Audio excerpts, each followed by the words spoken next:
Blake's Battle of the Space Trick Wars. Once, brave pioneers blazed a trail through the United States of America.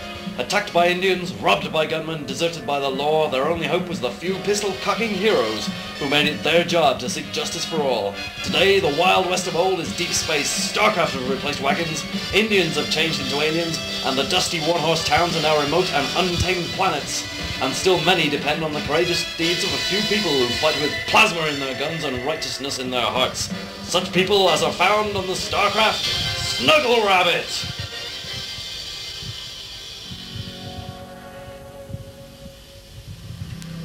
Five solid years ago, 7 people were convicted of a crime they did not commit. They probably escaped from the maximum security space colony Sphincter 7, hijacking an obsolete but functional space cruiser and making it their mission to put right what once went wrong. Together they are incredible, inseparable, invincible!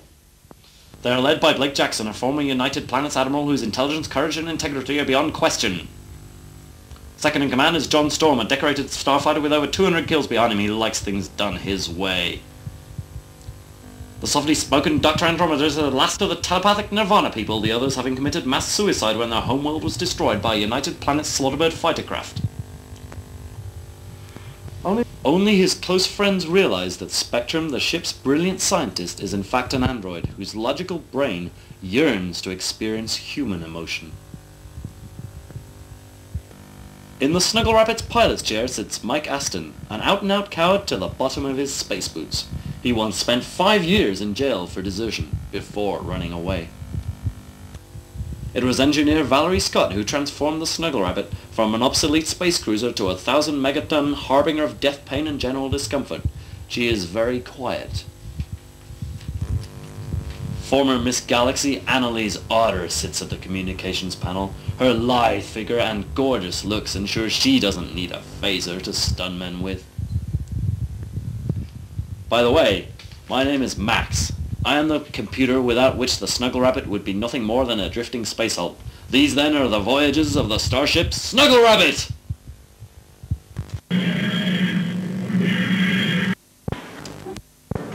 Hey, why don't we nick some of that Thrasher 6 space wine, eh? Not while you're flying, Aston. You must remember what happened to Captain Chad when he tried to penetrate the White Dwarf after 3 astrophysics. I hear the Meteor Police have got him on their shortlist. Captain, my state-of-the-art space sensors detect an unknown craft approaching from quadrant 5 at a distance of 3. Visual! Go. What's bad? Space cannons primed and ready. Hold on. Annalise, open communications in all frequencies and in all known languages, except Welsh. Frequencies open. They're not responding. Ah, they've launched a Banbury torpedo. 7 seconds till impact. Oh, bollocks. How Completely gay. Don't shoot your spacesuit. Raise shields! Brilliant, Blake. I would never have thought of that. Why don't we launch a space bazooka at them? A brilliant plan, Mum, with just 2 drawbacks. 1, we don't have any space bazookas. And 2, we don't have any space bazookas. Now, I realise that technically that's only 1 drawback, but I thought it's so important as to be worth mentioning twice. How long till impact? 5 seconds. I predict we have a 92.7% chance of dying.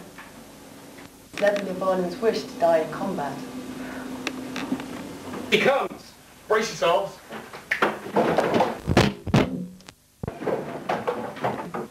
We can't outfight them, but there may be another way. If we transfer the crystal energy from the photon tubes, which are powering the plasma cannons, into the main warp generator, we'll be able to create a partial neutronic field. That, coupled with the temporal space vortex in the turbonic drive, will allow us to create a partial spatial matrix which will distort the space-time continuum and allow us to get the fuck out of here. Cool. Dot, but it might just work. Make it so. Crystal energy engaged, Captain. They've launched a second torpedo. Impact in 2 seconds. 1 second till matrix creation. Engage.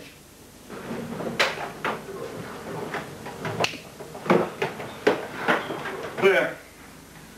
Oh, damage reports showed 20% destruction of the outer hull. We'll need to stock somewhere soon in order to get the Mamite alloy to repair it with.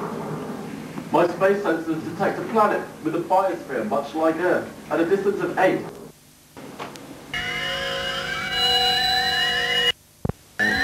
Picking up life readings in the central hemisphere. I sense great danger.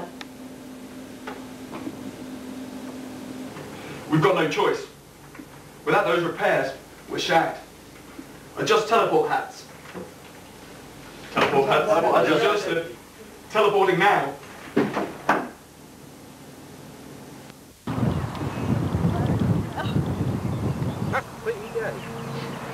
There's oxygen on this planet. Okay, the plan is this.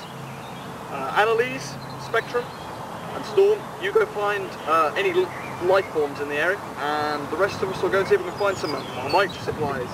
Okay, rendezvous back here in 2 hours. I was hoping we could explore each other. I mean together. Sensors indicate unusually high slag levels in the facility. It feels like we've been walking for hours. There might be something over that mountain over there. I estimate there's an 87.5% chance of us finding life behind it. Then we climb. Grab my hand! Oh, you saved my life! Without you, our chances of survival are dramatically reduced. Look! There seems to be a settlement of some kind over there. Well, let's check it out. But set your phasers to common household furniture.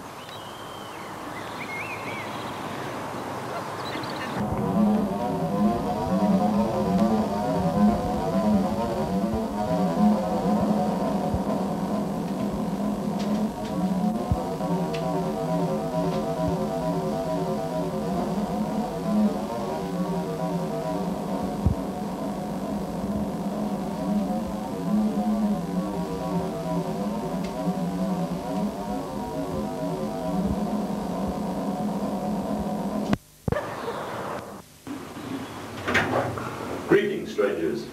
We come in peace. You are welcome. I am Plenty, and this is my husband, Solomon. Our starcraft is damaged, and we come here seeking succor. All that we have is yours. We are simple people and have need of little. We live chaste lives in harmony with nature.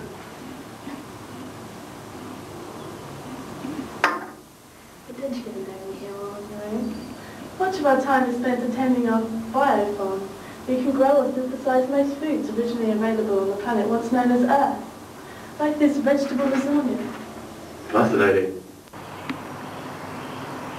Unaware even of the existence of Solomon and Plenty, Blayk, Aston, Andromeda and Scott continue their search for the desperately needed Marmite supplies.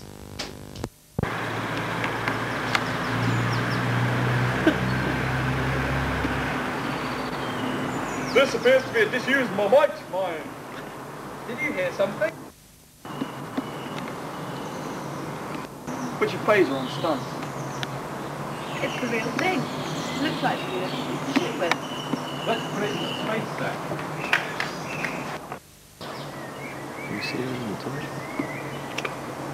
Surely we've got enough by now. I sense hostility.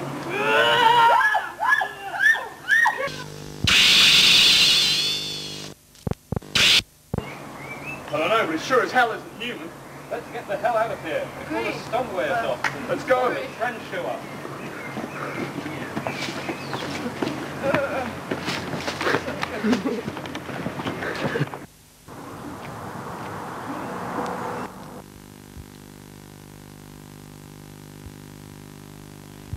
This must seem so primitive to an android of your obvious sophistication. You can tell I'm an android then. Your intelligence gives it away, you know. I'd like to get to know you much better. Ugh!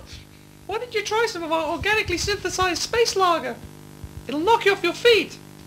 Fascinating. It seems to be going to my head somewhat. I can. Oh ha ha ha ha ha ha ha ha ha ha ha ha.